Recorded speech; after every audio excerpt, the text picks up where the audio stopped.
Welcome to my YouTube channel Chudiwal Physics Classes. आज का topic है इलेक्ट्रिक डायपोल। देखिए डायपोल, डाई मीन्स दो, इसका मतलब क्या हुआ, अगर दो इक्वल चार्ज, अगर कोई दो चार्ज है जिसकी मैग्नीट्यूड्स अगर सेम है, उस दो चार्ज को अगर सेपरेट कर दिया जाए, है ना, अगर दो इक्वल मैग्नीट्यूड की चार्ज को कुछ फाइनाइट डिस्टेंस से आप सेपरेट कर दे, that is the electric dipole. देखिए जब आप मॉलिक्यूल्स और एटम्स लेवल पर जाएंगे, उस लेवल पर आप जब जाएंगे तो आपको केमिस्ट्री में ऐसे पढ़ाया जाएगा, इस केमिस्ट्री में ये टॉपिक भी है, परमानेंट डायपोल मोमेंट, डायपोल क्या होता है, ये टॉपिक केमिस्ट्री से रिलेटेड है ना। आप देखेंगे कि निगेटिवली चार्ज होता है और पॉजिटिवली चार्ज होता है, किसी भी मॉलिक्यूल्स की बात की जाए, एटम्स की बात की जाए, तो वो अगर उसकी सेपरेशन, उसकी सेंटर ऑफ मास अगर एक जगह कोइंसाइड कर रही है, एक ही जगह, एक ही लोकेशन पर, एक ही पॉइंट पर है, तब वो डायपोल नहीं है, तब वहाँ पर परमानेंट इलेक्ट्रिक डायपोल नहीं है। और अगर उस कोई ऐसे एटम्स भी है जिसमें सेंटर ऑफ मास दोनों के अलग अलग है, तब वहाँ पर पॉजिटिव चार्ज और नेगेटिव चार्ज कह सकते हैं कि सेपरेटेड है, कुछ डिस्टेंस है, वो electric dipole, permanent electric dipole है। और एक आता है concept induced dipole, induced electric dipole. अगर एक्सटर्नली इलेक्ट्रिक फील्ड किसी भी एटम मॉलिक्यूल से पास कराई जाए, है ना, तो उस कंडीशन में नेगेटिव चार्ज और पॉजिटिव चार्ज सेपरेट हो जाते हैं according to the strength of electric field, तो वहां पर इंड्यूस्ड इलेक्ट्रिक फील्ड आपको मिलेगी। तो आपको जो field due to electric dipole है उसको आपको समझना है। पहली बात तो ये है कि आप फोर्स को अलग ढंग से समझें और इलेक्ट्रिक फील्ड को अलग ढंग से समझें। किसी भी लोकेशन पर हो सकता है कि फोर्स वहां पर जीरो हो या नहीं हो, वो तो आपका मैथमेटिकल टूल है, उससे आप देख सकते हैं। देखिए यहां पर जो आपको इलेक्ट्रिक फील्ड निकालना है डायपोल की कंडीशन में, डायपोल की कंडीशन में आप किसी भी लोकेशन पर इलेक्ट्रिक फील्ड निकाल सकते हैं, लेकिन बेस्ट वे, इजी मेथड क्या है कि आप उसके एक्सियल लाइन पर निकाल लें, है ना। दो डायपोल, दो चार्ज जो एक दूसरे से सेपरेटेड है किसी पर्टिकुलर डिस्टेंस पर, उस लाइन पर किसी भी पॉइंट पर आप निकाल सकते हैं, उस एक्सिस पर, या उसके परपेंडिकुलर एक्सिस पर निकाल सकते हैं जो उसके सेंटर से पास करती हो, है ना। सपोज दो चार्ज जिसके बीच की डिस्टेंस 2l है, तो l at a distance of l means दोनों के बीच की डिस्टेंस l हो गई, वहां से परपेंडिकुलर एक्सिस लेकर उस इक्वेटोरियल लाइन पर आप कहीं पर भी इलेक्ट्रिक फील्ड निकाल सकते हैं जो आसानी से निकल जाएगा। तो बुक में आपको दो ही पॉइंट पर इलेक्ट्रिक फील्ड को निकाला गया है, एक तो अलोंग द एक्सिस, दूसरा इक्वेटोरियल पॉइंट जो पास करता है मिड पॉइंट से। Equal and opposite point charge Q and minus Q, है ना, ये एक डिनोट किया गया। अगर कोई चार्ज 5 कूलम्ब है और उसके साथ -5 कूलम्ब है, दो इक्वल हो गए और अपोजिट चार्ज हो गए, है ना, इलेक्ट्रॉन एंड प्रोटॉन जिसकी मैग्नीट्यूड सेम हो, सेपरेटेड बाय ए डिस्टेंस, कोई भी डिस्टेंस, यहाँ पर सपोज 2a से है सेपरेटेड, उस केस में उसको क्या कहेंगे, इलेक्ट्रिक डायपोल। यहाँ पर 2a जो लिया गया है, ये एक तरह से 2 जो फैक्टर है वो कैलकुलेशन को आसान बनाने के लिए किया गया है। आप इसका मतलब ये समझे, जब एक डिस्टेंस होगा दोनों के बीच में तो वो मिड पॉइंट पर चले जाएंगे, है ना। मतलब ये आप ऐसे समझिए, एक पॉइंट चार्ज ये है और एक दूसरा पॉइंट चार्ज ये है, ये Q, ये -Q, दोनों के बीच की डिस्टेंस क्या है, 2a। तो एट ए डिस्टेंस a, किसी भी चार्ज से अगर a डिस्टेंस पर जाएंगे, ये अगर a डिस्टेंस पर है, इधर से भी a डिस्टेंस, तो ये क्या होगा, मिड पॉइंट पर आप पहुंचाएंगे, मिड लोकेशन, बीच वाले पॉइंट पर। ये कैलकुलेशन को आसान बनाने के लिए किया गया है, इससे आपको समझ में आएगा कि हाँ मिड पॉइंट पर एट ए डिस्टेंस a है किसी भी चार्ज से। अब देखिए इसमें एक तरह से आपको दो चीजें पढ़ने हैं। कौन कौन सा टॉपिक है इसमें, the field of an electric dipole, जो फील्ड का कैलकुलेशन करना है इलेक्ट्रिक डायपोल के लिए, उसमें दो कैलकुलेशन करना है। ये दो कैलकुलेशन आसान है, इसलिए ये दो कैलकुलेशन को लिया गया है। एक्चुअली देखा जाए किसी भी लोकेशन पर आप इलेक्ट्रिक फील्ड निकाल सकते हैं, बट अगर आप उस डायपोल की एक्सिस पर निकालेंगे तो कैलकुलेशन बहुत आसान है। तो यहाँ पर पहला लिखिए, for points on axis, axis पर अगर निकालेंगे तो आसानी से निकल जाएगा। दूसरा, अगर आप वही चीज जो निकाला जा रहा है अगर इक्वेटोरियल प्लेन पर निकाले तो कैलकुलेशन आसान होगा। For points on the equatorial plane, equatorial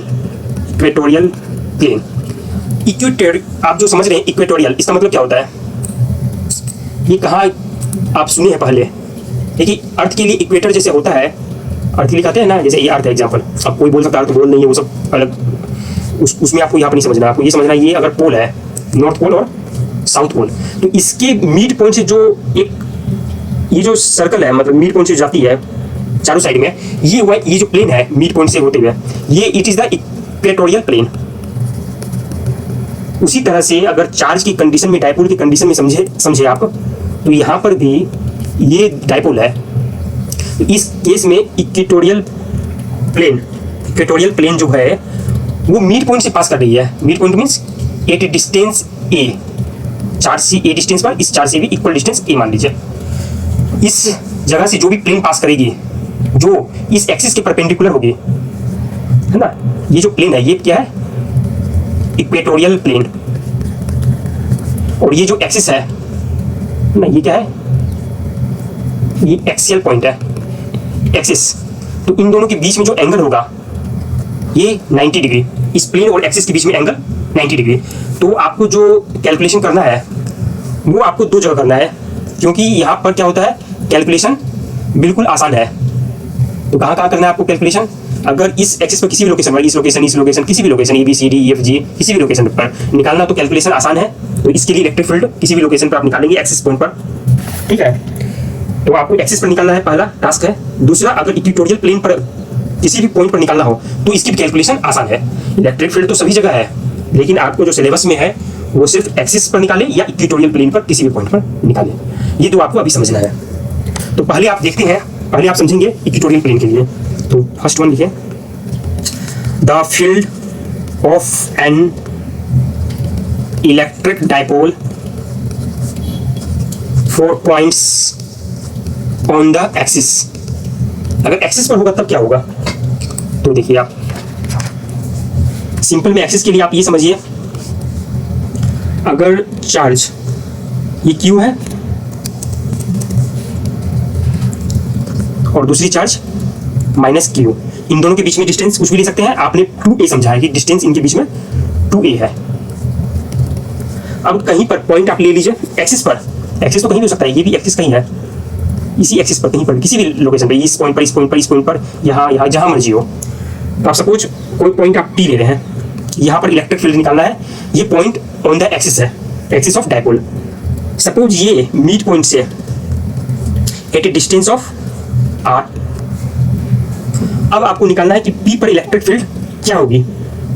आप जानते हैं कि इलेक्ट्रिक फील्ड क्या होता है, पॉजिटिव चार्ज के लिए आउटवर्ड। तो ये जो Q है, इसके कारण P पर जो इलेक्ट्रिक फील्ड होगी that will be outward. Electric field is a vector quantity, तो वेक्टर से डिनोट कर दें। इसकी डायरेक्शन हो गई आउटवर्ड, मींस डायपोल से बाहर की तरफ, देख रहे हैं आप। और ये हो गई due to positive plus Q के कारण, है ना। अगर यहाँ पर कुछ साइन नहीं है तो बाय डिफॉल्ट पॉजिटिव चार्ज। अब निगेटिव के कारण, निगेटिव क्या होता है, as a sink. Positive charge क्या होता है, इलेक्ट्रिक फील्ड का सोर्स की तरह होता है। सोर्स मींस वहां से इलेक्ट्रिक फील्ड निकल रहे हैं, मींस चार्ज से दूर जा रहे हैं इलेक्ट्रिक फील्ड। और निगेटिव चार्ज के लिए एज ए सिंक, इसका मतलब electric field towards the charge है। बात समझ में आ गई।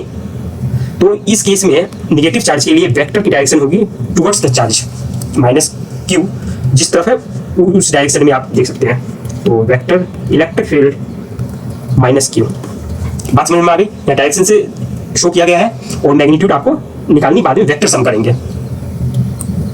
इतनी बात समझ में आ गई।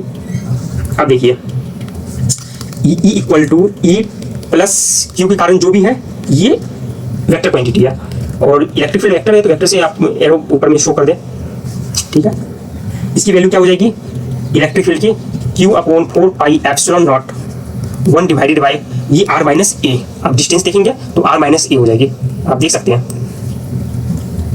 Q से P की डिस्टेंस क्या है, हो गई टोटल माइनस ये वाली माइनस हो गई। ये कितनी है, ये डिस्टेंस कितनी है A,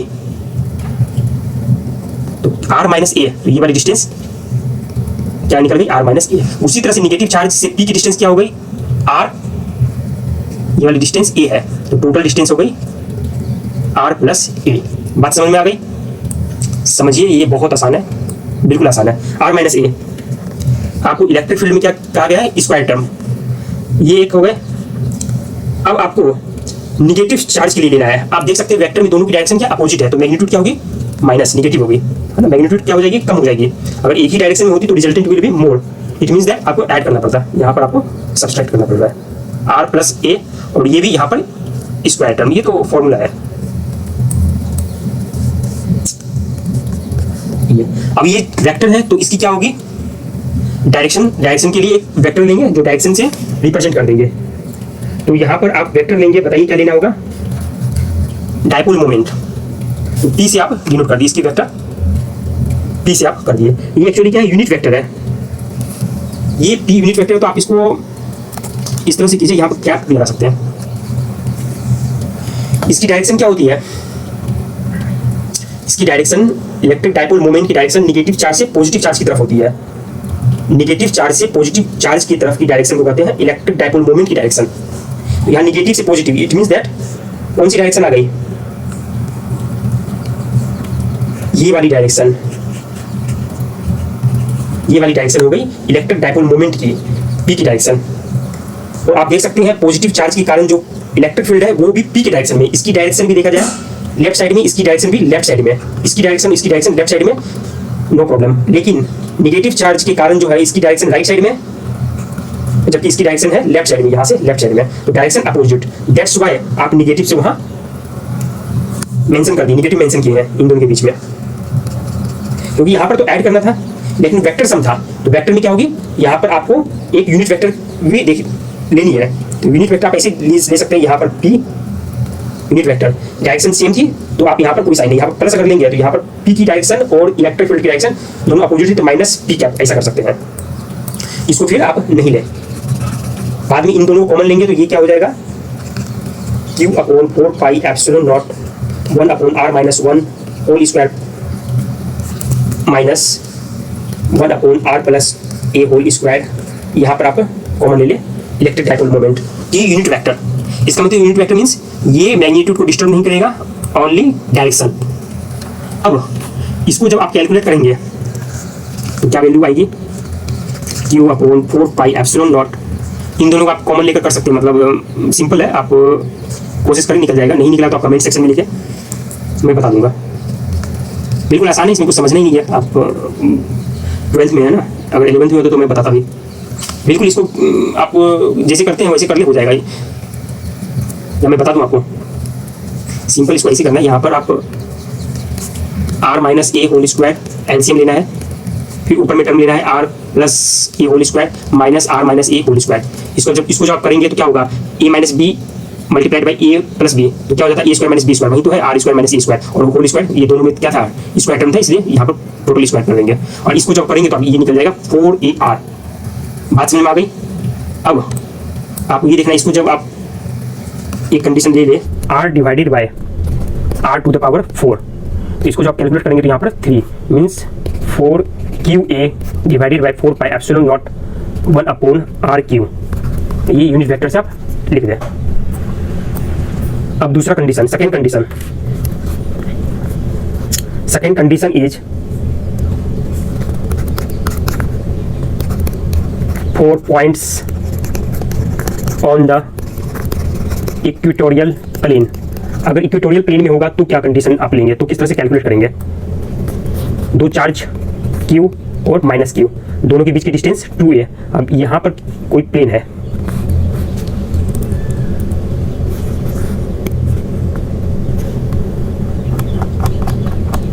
चलिए इस वाली स्केल का यूज करेंगे।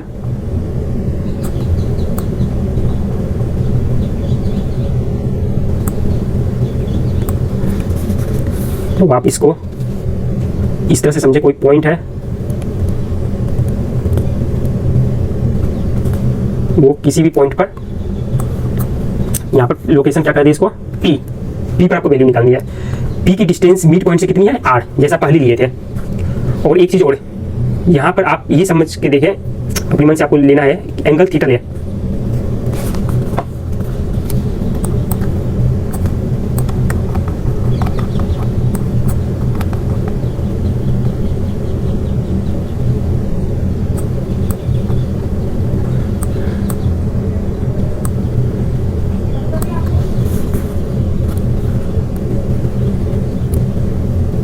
तो ये एंगल क्या हो जाएगी इसके बीच में, थीटा। अब देखिए पॉजिटिव चार्ज के कारण क्या होगा, पॉजिटिव चार्ज से क्या होता है,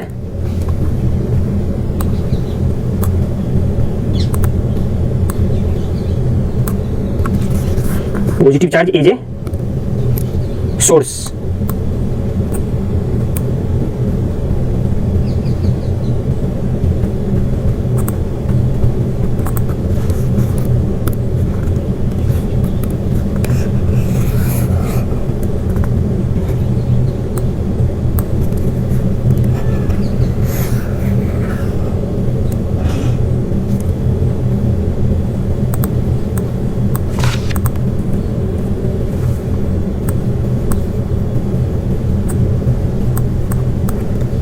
positive charge is a source, तो यहाँ पर इलेक्ट्रिक फील्ड की डायरेक्शन क्या हो जाएगी, आउटवर्ड, बाहर की तरफ, चार्ज से दूर।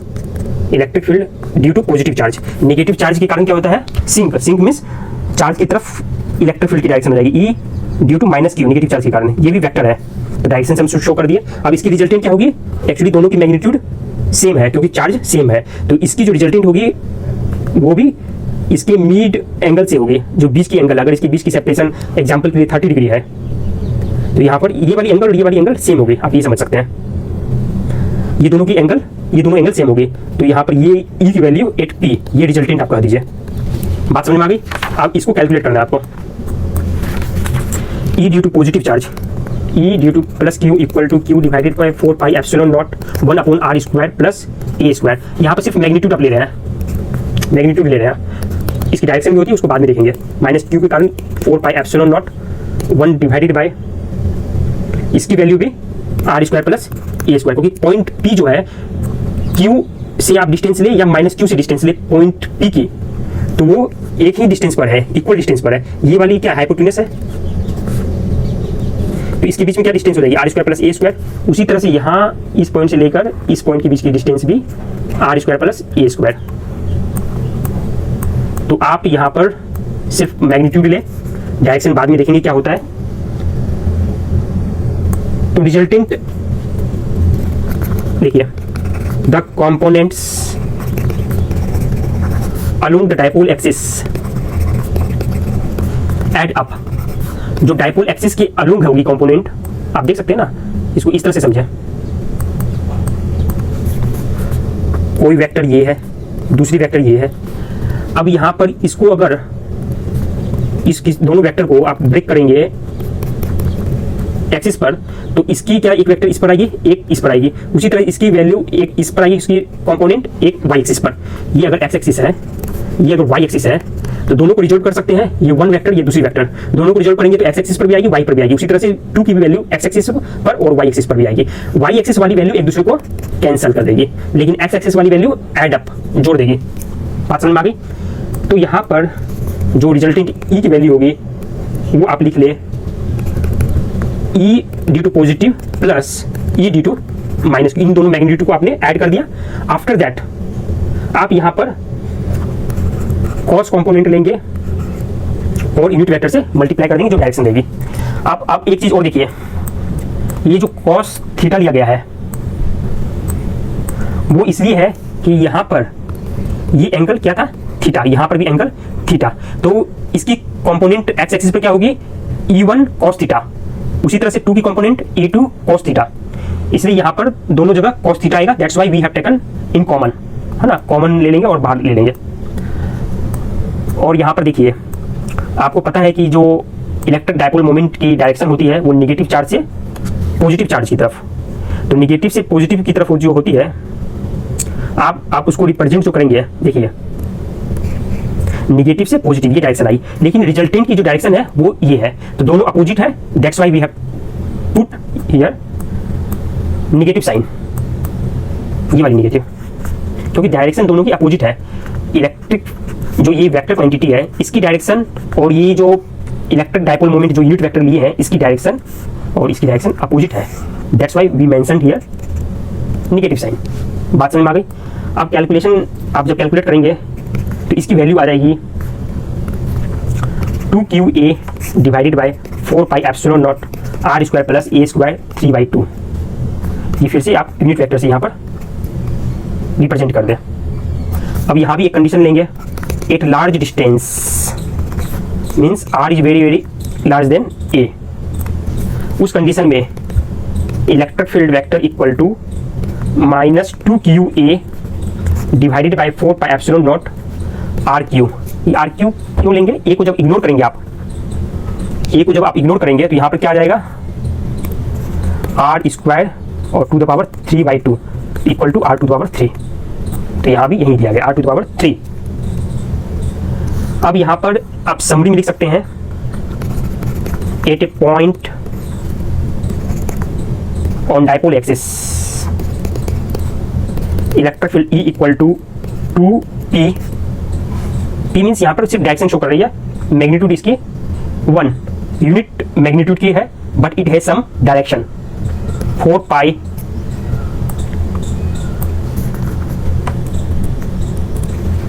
पाई epsilon naught R cube. R is very very large than A. ये वाली फॉर्मूला आपको ध्यान रखनी है। Second, at a point on the equatorial plane, इस कंडीशन में भी आपको जब R is very very large than A, उसके लिए आपको वैल्यू याद रखनी है। ये R is very very large than A. यहाँ पर यही कॉन्सेप्ट था। और एक और छोटा सा कॉन्सेप्ट है, वो आप समझ लें। आप यहाँ पर देखिए,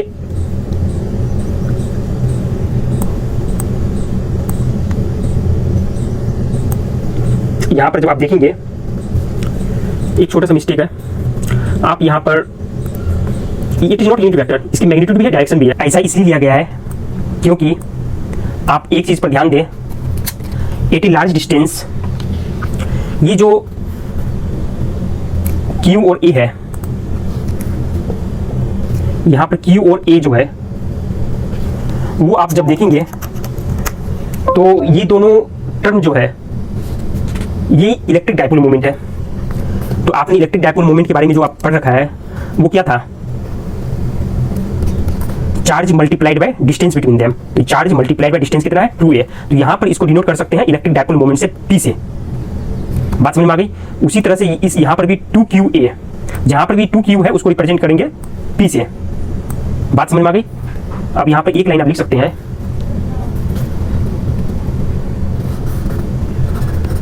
eight large distance E electric field vector will not involve Q and A separately.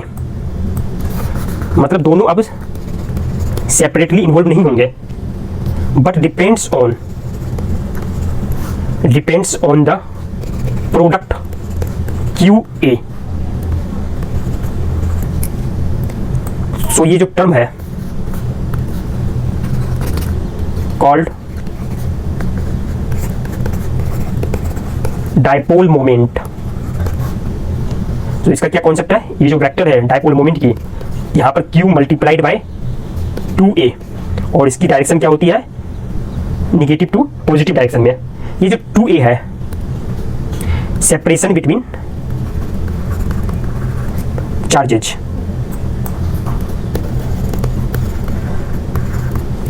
Thank you.